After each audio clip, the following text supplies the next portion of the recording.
Salut mes amis, j'espère que vous allez bien, que vous êtes en pleine forme.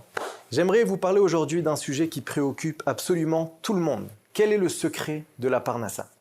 Eh bien, mes chers amis, faites attention, lorsque vous écrivez le mot Parnassa, qui veut dire la subsistance, comme vous le savez, eh bien, il y a les lettres P, Resh, Nun, Samer, He. La première lettre et la dernière lettre du mot Parnassa, ça forme P, He, qui veut dire la bouche. Et lorsqu'on analyse les lettres qu'il y a à l'intérieur, eh bien, on s'aperçoit qu'il y a trois lettres, qui sont Resh, Nun, Samer, qui forment le mot Resen. Et Resen, qu'est-ce que ça veut dire, mes amis? Ça veut dire une muselière.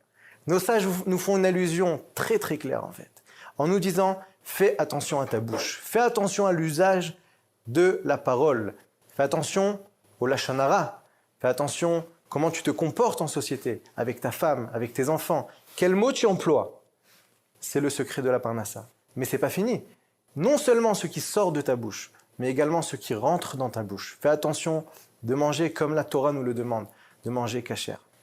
Ça, c'était un premier point. La deuxième chose que j'aimerais vous dire, c'est que lorsque vous regardez dans le Sefer Torah, la lettre P, alors imaginez-vous la lettre P, on la voit ici, vous voyez qu'il y a dans le blanc de la lettre, vous voyez une lettre très claire, c'est laquelle? C'est la lettre bête. La question que je vous pose, c'est qu'est-ce qui vient faire le bête dans le P? En d'autres termes, on peut poser la question différemment. Et pour ceci, il faut une petite introduction. Dans le Sod HaOtiyot, qui veut dire le secret des lettres, nos sages nous enseignent qu'il y a trois manières de regarder chaque lettre. La première, évidemment, c'est la valeur numérique. Le Aleph, c'est 1. Bet, 2. Yud, 10, etc., etc. La deuxième manière de regarder les lettres, c'est la manière dont on prononce cette lettre. C'est-à-dire, Aleph, ça vient du mot Aloufo Shel Olam, qui veut dire le maître du monde. Bet, ça veut dire Baït. Gimel, Dalet, Lamed, ça vient du mot Limoud également. Donc ça, c'est la deuxième manière de regarder la lettre. La troisième manière d'analyser la lettre, c'est comment est formée cette lettre.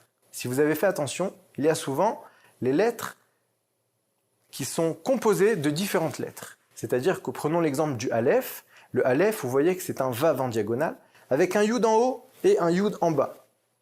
On voit aussi la valeur numérique 26. Le Yud et le Yud, ça fait 20, et le Vav, ça fait 26. Donc, voici les trois manières d'analyser chaque lettre.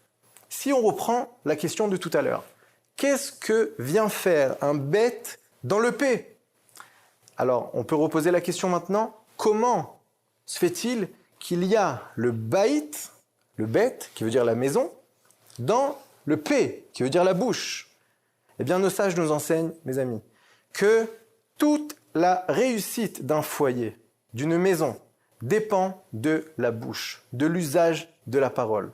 Je vous invite à faire très très attention à l'usage de votre parole, de sortir que des paroles douces, des paroles encourageantes, des paroles impactantes, pour pouvoir faire un maximum de bien autour de vous. Une dernière chose, comment on dit un souci en hébreu? Est-ce que vous savez? Le souci, ça se dit Dehaga. Dalet, Aleph, Gimel, He. Est-ce que vous n'avez pas l'impression qu'il manque une lettre? Lorsqu'on prend les lettres depuis la lettre Aleph, donc il y a le Aleph, il n'y a pas le Bet, il y a le Gimel, il y a le Dalet et il y a le He. Donc on s'aperçoit qu'il manque le Bet. Donc c'est quand qu'on a des soucis, c'est lorsqu'il nous manque le Bet. Et le Bet, c'est le bitachon en Hachem, c'est la confiance en Dieu. Je vous souhaite une excellente journée, j'espère que cette vidéo vous a plu et je vous dis à très bientôt.